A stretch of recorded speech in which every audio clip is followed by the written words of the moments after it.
¿Qué tienen en común el precio de un simple cartón de leche en el supermercado y un cable de fibra óptica que descansa a miles de metros de profundidad en el fondo del Mar Rojo? Pues a simple vista, absolutamente nada. Claro, nada. Pero la realidad es que un solo corte en ese cable o el eco de un conflicto a miles de kilómetros de distancia puede encarecer la cesta de la compra mañana mismo. Y fíjate, dejar al descubierto lo frágil que es el mundo moderno. Totalmente.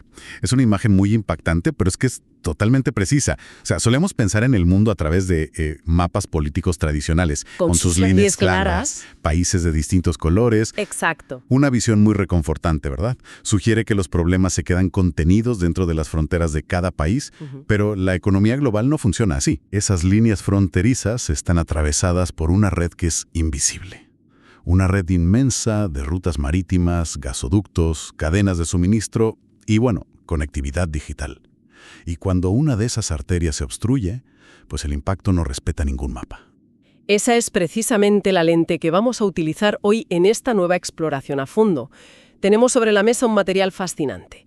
Es un artículo profundamente analítico titulado De guerra en guerra, directos al vacío, escrito por José Antonio Salinas Grabulosa. Un texto muy revelador. Sí, muchísimo. Y nuestra misión hoy es extraer el verdadero significado detrás de los titulares geopolíticos de estos últimos años. Queremos que quienes nos escuchan entiendan cómo la invasión rusa de Ucrania y las tensiones en Oriente Próximo con Irán no son crisis aisladas. Para nada. Son piezas de un mismo rompecabezas que están reescribiendo las reglas de la economía global. Y bueno, antes de arrancar, quiero hacer una aclaración que me parece vital. Adelante. Hoy vamos a dejar los debates políticos en la puerta.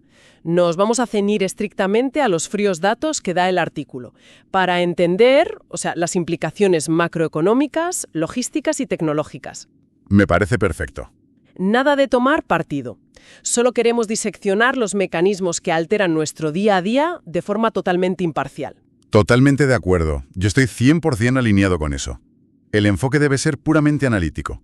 Porque, a ver, las dinámicas que describe este texto dictan desde el coste de la factura eléctrica hasta, no sé, la viabilidad de acceder a Internet mañana por la mañana. Exacto. Comprender estos flujos comerciales y los cuellos de botella tecnológicos es fundamental para entender el terreno que pisamos hoy en día. Vale, vamos a desgranar esto. El autor plantea que el impacto combinado de estas guerras actúa como un, y cito textualmente, shock de oferta negativo a una escala masiva. Sí. Y aquí es donde necesito ayuda para conectar los puntos. O sea, ¿cómo pasamos del estallido de dos conflictos regionales a una inflación persistente en cada rincón del planeta? Pues para entender este salto tan grande, hay que observar las entrañas de las cadenas de suministro globales. Rusia y Ucrania no son actores secundarios en esto. Claro, son gigantes. Gigantes. Antes del conflicto, eran pilares absolutos de la exportación mundial de energía, de cereales y de fertilizantes. Y pensemos en los fertilizantes, por ejemplo, que es algo de lo que se habla poco. Ajá. Para producir fertilizantes nitrogenados a gran escala, necesitas una cantidad inmensa de gas natural. Ostras, claro. Entonces, al interrumpirse el suministro de gas ruso y bloquearse las exportaciones de grano ucraniano, pues no solo sube el precio de la energía, es que se dispara el coste de cultivar alimentos en todo el planeta. Y a esto supongo se le suma toda la tensión en Oriente Próximo, ¿no? Exactamente. Irán tiene una influencia innegable sobre el Golfo Pérsico, que básicamente es la autopista por la que transita el suministro energético vital para la industria de todo el mundo. A ver si lo entiendo bien. Porque la palabra inflación se escucha todos los días en las noticias, pero el mecanismo aquí parece distinto. Normalmente, yo entiendo que la inflación es cuando la economía va genial, la gente tiene dinero ahorrado y hay más compradores que productos. Sí. Esa es la teoría clásica. Como un restaurante que está súper de moda, tiene una cola tremenda en la puerta y el dueño dice, pues voy a subir los precios de la carta. Exactamente. Eso sería inflación por un exceso de demanda. Una inflación que nace del crecimiento económico. Pero el shock de oferta del que habla Salinas Grabulosa en el artículo es una bestia completamente diferente. Vale, entonces, en este caso sería como si ese mismo dueño del restaurante de repente viera que el precio de la harina se duplica en un día. ¿Eso es? La factura de la luz se le triplica, el transporte de las verduras le cuesta una barbaridad. Y no es que tenga más clientes, de hecho igual el local está medio vacío, pero hacer exactamente el mismo plato de macarrones le cuesta el doble. Es así como se traslada a la economía global. Es un ejemplo perfecto. Lo fascinante aquí es cómo ese aumento de costes se filtra de manera transversal. Es como un veneno en un sistema de tuberías que llega a todas partes. Madre mía. No afecta solo al sector energético. A ver, si el gas y el petróleo son caros, producir el plástico para envasar cualquier producto es más caro. Claro, el plástico viene del petróleo. Exacto. Mantener la cadena de frío de los alimentos en los supermercados es más caro.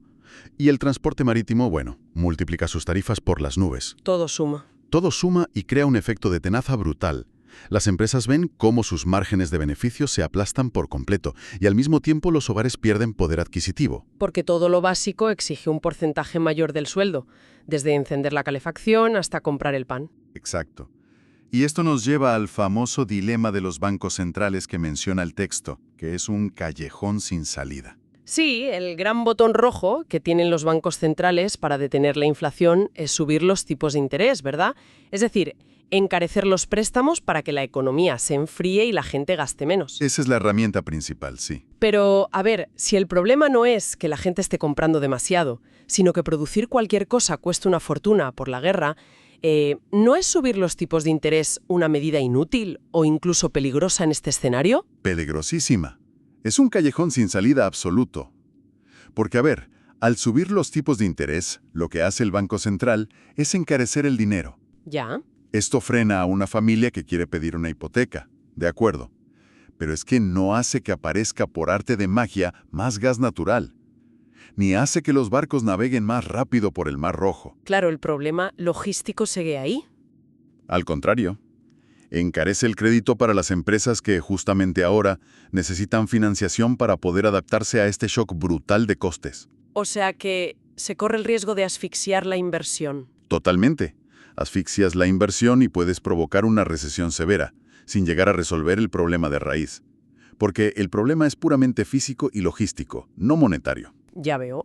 ¿Y si subir los tipos de intereses, no sé, como ahogar al paciente para bajarle la fiebre, alguien tiene que estar sufriendo los peores efectos secundarios de todo esto? Sin duda. Y el análisis apunta directamente a Europa como la gran víctima de este nuevo paradigma. El texto dice algo muy fuerte, dice que Europa basaba su competitividad histórica en algo que ha desaparecido para siempre, que es el gas ruso barato. Así es un cambio de era. Durante décadas, el tejido industrial europeo, y estoy pensando especialmente en países como Alemania, operaba con una ventaja silenciosa. Unas en la manga. Exacto. Tenían un flujo predecible, ininterrumpido y muy económico de gas a través de los gasoductos terrestres. Esa era nuestra gran ventaja competitiva frente a otras regiones del mundo. Pero claro, al cortarse ese suministro por la guerra, Europa se ha visto forzada a buscar alternativas corriendo. A una transición violenta. Hemos tenido que pasar al gas natural licuado, el famoso GNL, que básicamente se importa en grandes barcos desde Estados Unidos, desde Qatar y otros productores. Pero a ver, hago de abogada del diablo. El gas es gas, ¿no? Bueno, Pero si no llega por un tubo enorme desde el este, pues lo traemos en un barco inmenso desde otro sitio y listo. ¿Por qué el artículo dice que esto destruye la competitividad industrial europea? ¿Tan diferente es el proceso técnico? la diferencia logística y física es monumental. A ver, un gasoducto simplemente empuja el gas de un punto A a un punto B de forma continua, como abrir un grifo. Vale. Pero para traer GNL la cosa se complica muchísimo. Primero hay que extraer el gas, luego llevarlo a una planta gigantesca donde se enfría a unos 160 grados bajo cero. Madre mía, ¿para qué? Para convertirlo en líquido y reducir su volumen, porque si no, no cabe en el barco. Luego se carga en unos buques metaneros que son altamente especializados y carísimos de operar, y cruzan océanos. O sea, un proceso larguísimo. Y no acaba ahí. Al llegar a Europa, necesitas plantas de regasificación para volver a calentarlo y poder inyectarlo en la red normal. Claro, entiendo. Toda esa infraestructura criogénica requiere unas inversiones multimillonarias y consume muchísima energía en sí misma. Es súper ineficiente comparado con un tubo. Y encima los precios no serán los mismos, claro. Para nada. Europa ha pasado de tener unos contratos a largo plazo predecibles con Rusia a tener que competir a codazos en el mercado mundial, un mercado donde el precio fluctúa salvajemente según se hace frío en Asia o en América. Es como, fíjate, es como pasar de tener tarifa plana de agua en tu casa a tener que comprar botellas de agua mineral a precio de aeropuerto todos los días, simplemente para ducharte. Es una analogía buenísima. Y con razón, el texto menciona el riesgo real de la desindustrialización. Claro. O sea, fábricas enteras de la industria química, metalúrgica o de la cerámica que consumen mucha energía. Sencillamente no pueden competir si encender sus hornos les cuesta el triple que una fábrica en Texas o en China. Es que los números no cuadran. Y paralelamente surge otro problema macroeconómico enorme. Mientras la industria europea sufre y el consumo privado se desploma por la inflación de la que hablábamos, el contexto bélico exige más dinero. Sí, la OTAN pidiendo que subamos el presupuesto. Exacto. Europa tiene que aumentar drásticamente su presupuesto militar. Gastar más en defensa en un momento de estancamiento económico y con una deuda pública ya altísima genera una presión fiscal insostenible. Y aquí el artículo introduce un concepto que, bueno, no para de sonar últimamente en la agenda política. La famosa autonomía estratégica. Sí, está en todos los discursos. Se habla de producir nuestros propios microchips, de asegurar nuestra energía, de no depender de nadie. Suena fenomenal en los telediarios, pero leyendo los datos fríos del texto, yo me pregunto, ¿es esa autonomía estratégica simplemente un eufemismo diplomático para decir que los europeos vamos a tener que acostumbrarnos a ser estructuralmente más pobres? Si conectamos esto con el panorama general, la cruda respuesta es que sí, la seguridad se paga cara. Estamos presenciando el colapso absoluto de los principios que guiaron la globalización durante los últimos 30 años. O sea, se acabó lo de buscar lo más barato en la otra punta del mundo. Exacto. Antes el mantra era la máxima eficiencia, producir donde la mano de obra fuera más barata y comprar la energía donde estuviera más a mano. Pero hoy, el sistema se está fragmentando en bloques geopolíticos cerrados. Ya. La prioridad ya no es la eficiencia, ahora es la resiliencia. Y construir redundancias, asegurar cadenas de suministro propias y pagar primas de riesgo geopolítico significa inevitablemente abandonar la eficiencia. Y eso se traduce en precios más altos para todos. En un sistema global con costes mucho más altos, menor crecimiento a largo plazo y, efectivamente, una pérdida de poder adquisitivo generalizada. Vale, entonces, si Europa ya está asumiendo unos costes enormes para mantener este precario equilibrio energético, el artículo nos advierte que hay un detonante que podría hacerlo saltar todo por los aires de forma definitiva. Sí, el gran miedo. Y nos lleva de vuelta a Oriente Próximo, concretamente al papel de Irán y a ese concepto tan interesante del cisne negro. Este es un punto crítico del análisis. El autor invoca la idea del cisne negro, que es un término que popularizó el analista Nassim Nicholas Taleb hace años. Que son esos eventos rarísimos, ¿no? Exacto. Se refiere a un evento altamente improbable, imposible de predecir con exactitud, pero que si ocurre tiene un impacto sistémico absolutamente devastador. Y una escalada bélica abierta en la región del Golfo Pérsico tiene el perfil perfecto de un cisne negro. Específicamente en el estrecho de Hormuz, menciona el texto.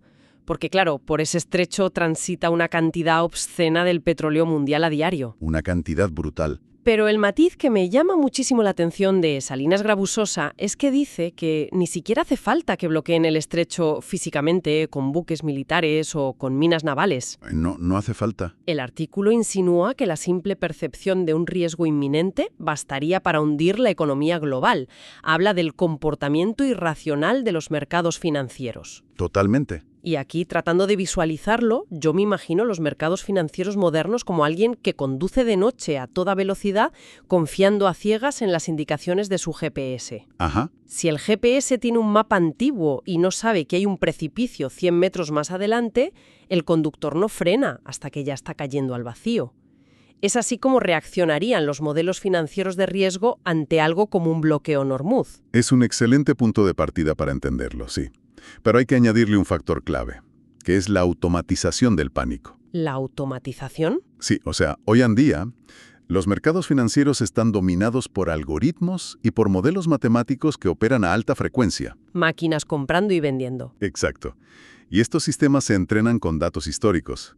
Carecen de una variable matemática para cuantificar algo inédito como una guerra regional total que cierre el Golfo. O sea, no lo tienen en su radar. No lo tienen. Cuando ocurre un cisne negro, los algoritmos no se paran a leer el contexto político en las noticias. Simplemente detectan que los parámetros de riesgo han saltado por los aires y ejecutan órdenes de venta masivas. Y lo hacen en milisegundos. O sea, un pánico a la velocidad de la luz. A la velocidad de la luz. Aquí es donde se pone realmente interesante, porque la especulación financiera dispararía el precio del barril de crudo a niveles insospechados de forma casi instantánea. Madre mía. Imagínate la gasolina a 4 o 5 euros el litro. Exacto, y esto arrastraría automáticamente a todas las demás materias primas. Veríamos un hundimiento brutal en las bolsas mundiales porque el capital se asustaría. Y huiría a sitios seguros. Huiría en estampida hacia los llamados activos refugio, cosas como el oro o los bonos de ciertos tesoros nacionales. Y la financiación global para las empresas y para los estados, pues se encarecería de la noche a la mañana. Y el impacto psicológico de eso en la economía de la calle tiene que ser paralizante, claro. Si ves en el telediario que el petróleo se ha duplicado y que las bolsas caen en picado, imagino que la reacción natural de cualquier directivo de empresa es congelar contrataciones, Al instante. parar la compra de maquinaria nueva.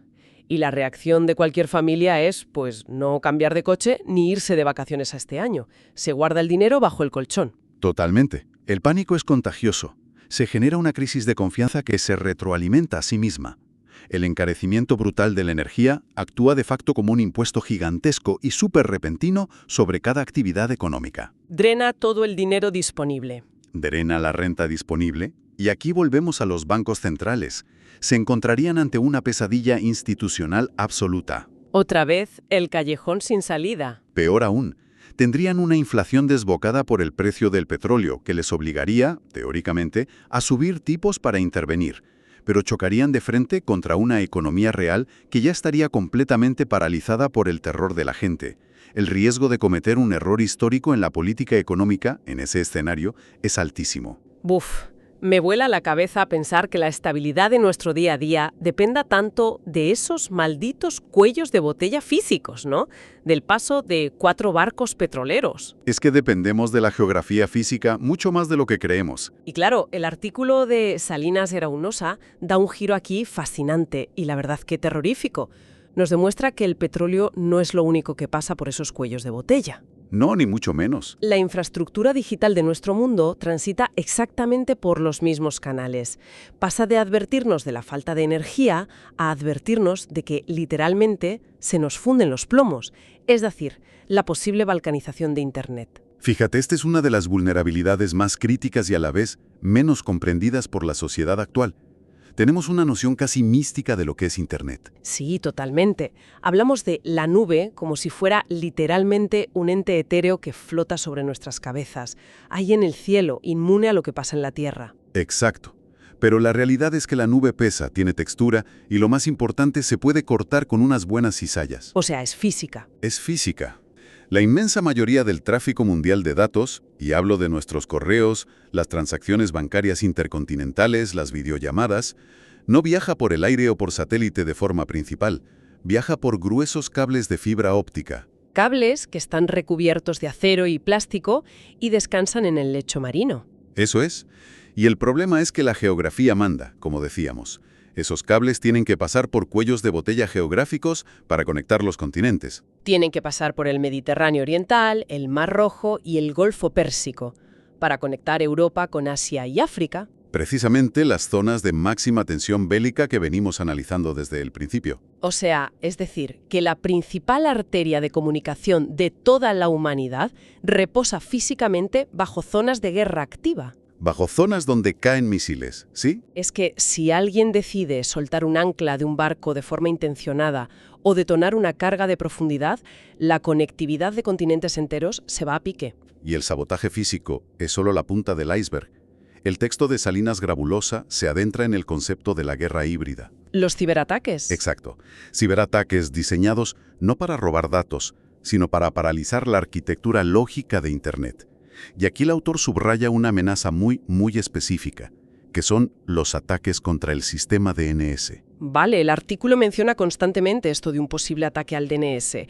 Y admito que aquí la tecnología se me escapa un poco. Sé que es algo vital para que no se caiga la red, pero ¿cómo funciona exactamente y por qué derribarlo o manipularlo podría aislar a países enteros? Pues a ver, el DNS, que significa Sistema de Nombres de Dominio, funciona básicamente como la gigantesca guía telefónica de Internet. Una guía telefónica. Los ordenadores no entienden de palabras ni de nombres de marca. Se comunican mediante direcciones IP, que son unas secuencias larguísimas de números. Ajá. Entonces, Cuando tú escribes el nombre de una página web en tu navegador, el sistema DNS traduce inmediatamente ese nombre a los números precisos para encontrar el servidor en otra parte del mundo. Ah, vale. O sea, como cuando busco el nombre de un amigo en la agenda del móvil para no tener que acordarme de su número de 9 cifras de memoria. Exactamente eso. Pero imaginemos que, mediante un ataque coordinado a gran escala de un país rival, esa guía telefónica mundial se corrompe por completo. ¿Qué pasaría? Pues que las direcciones de repente apuntarían a la nada, o peor aún, apuntarían a servidores falsos controlados por los atacantes. Madre mía, el caos total. El caos. Y si ese sistema centralizado en el que todos confiamos se vuelve inseguro, la reacción natural de los grandes bloques geopolíticos, digamos Estados Unidos, China, Europa o Rusia, sería desconectarse de esa guía global. Aislarse y crear sus propios sistemas de resolución de nombres, totalmente cerrados y controlados por sus propios gobiernos. Aislarse para protegerse, como castillos medievales digitales. Y eso es precisamente a lo que llamamos la balcanización de Internet. Dejaríamos de tener una red global conectada para pasar a tener múltiples intranets regionales totalmente incompatibles entre sí. El flujo libre de información pues quedaría restringido a las fronteras políticas. Y además de esto, el artículo menciona cómo la guerra moderna ya se ha extendido al espacio exterior, agravando todavía más la situación. Sí, la militarización del espacio. Pone el ejemplo de constelaciones de satélites como Starlink. Dice que han sido cruciales para mantener conectada a Ucrania cuando Rusia destruyó sus antenas terrestres. Han sido un salvavidas para ellos, sí. Pero claro, al demostrar ese valor táctico tan enorme en la guerra, el texto argumenta que la red civil de satélites se ha convertido automáticamente en un objetivo militar legítimo. Y habla de armas antisatélite y de guerra electrónica capaz de cegar todas estas redes. Esto plantea una pregunta importante sobre las consecuencias inmediatas de un colapso digital sostenido en el tiempo. Porque hoy, la economía digital no es un sector independiente como lo era hace 20 años. No es todo. Es el sistema nervioso central que coordina absolutamente todos los demás sectores.